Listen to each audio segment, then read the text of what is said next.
Alrighty, back with another one. Another one. So this car came in stock with a cold air intake, stock manifolds, solo high flow caps. Okay. It's the factory exhaust back to the Solo J mufflers. However, the mid muffler has a welded in X pipe. Okay. Otherwise, it came in completely stock. Made 303, really 300. Yeah, it's a little bit of a spike here. There's a little spike right here that we won't count right here. So we'll say, honestly, 300. 305 torque up here. Yeah, about at 38. So yeah, the torque's about right, 300 horsepower. All we did was put a BTR stage 1 version 2 cam and an underdrive pulley. The factory balancer was wobbling. So that was worth 78 horsepower. Big difference. Yeah, 78 horsepower and about, what is that, 60 some foot-pounds? Almost 60. Yeah, 50, 40 something. 45?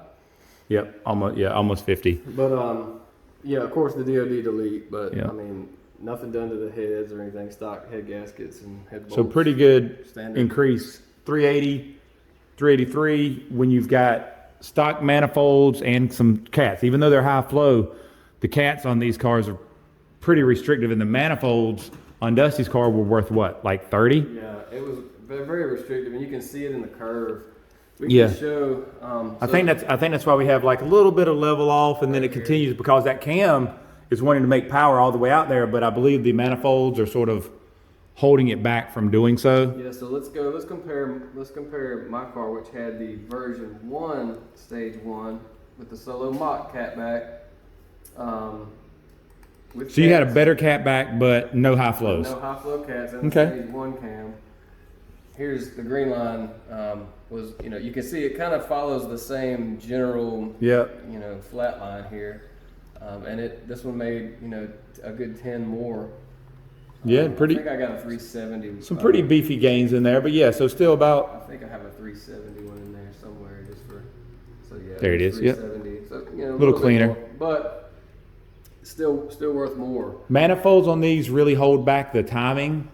I guess, like Dusty was saying, with the cylinder pressures, that the manifolds just really restrict the airflow from leaving, causes it to sort of flatline up top. So we put a set of headers on this car, we'd probably pick up, I would guess, 25, 30. I bet it would make, what, about 410? Well, we have that data too. So yeah, we did. Yep. I forgot we did yours with the headers as well. Yeah, before we changed camshafts, we just did 1 7/8 headers, and we did put MagnaFlow mufflers. Yep. Oh, wow.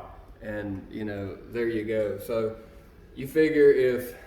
That's a great example, because look how even over yours sort of flatlined the same as his is. Yeah, for sure. But when you got the headers, this is no cam change. This is just headers. This is just headers. This is just getting some of the restriction out of the exhaust. Wow, and Chris that's a could good see game. it too. You can talk about the timing, but it would not take the timing because of the back pressure. I mean, there's just so much cylinder pressure in there. Yeah, on these cars, stock cams and manifolds really restrict the timing it'll take. You open up the exhaust and put a better cam in these, and you can actually really put some good timing in them. But when you have something like this, with the manifolds on here, it just restricts the timing. Now, that being said, there's nothing wrong with this combination. I mean, he has 380 plus horsepower now in a car that's really quiet, sounds good, runs good, and it's going to pull all the way to 6,500. I mean, because it made 380 and it's still making close to 380 at 6,400. So we're going to shift it about 64, 6,500. Yeah, 374. Yeah, it doesn't fall off, much. I think, like we said, though, I mean, you can tell it's restricted. You can tell it's out of breathing room. So exactly. Make that a little more efficient, and the power will come in. But stock converter, good sounding camshaft. It's going to drive really well, and it's going to make almost 80 more horsepower with just a cam change. That's huge. Yeah, 80 horsepower with the cam is good, and this car sounds really good, runs good. He'll have no problems with it now, and I think if we did anything else, probably throw some headers on it, but I think for now he's good. That's some good takeaways from this. I like, showing the manifold difference with headers on yours. That's a good comparison. It shows that even though you have a cam, it doesn't free up the upper end until you get the exhaust. everything's just a package, right? Everything has to work together. Yep, same thing as that SS that we're going to post up soon. It had a stock cam, so it didn't like timing either. Right. But it still made good numbers with that blower on here. Here, hop it in there. Chris, crank it up one time. I just want to get a little quick idle, and we'll head on out.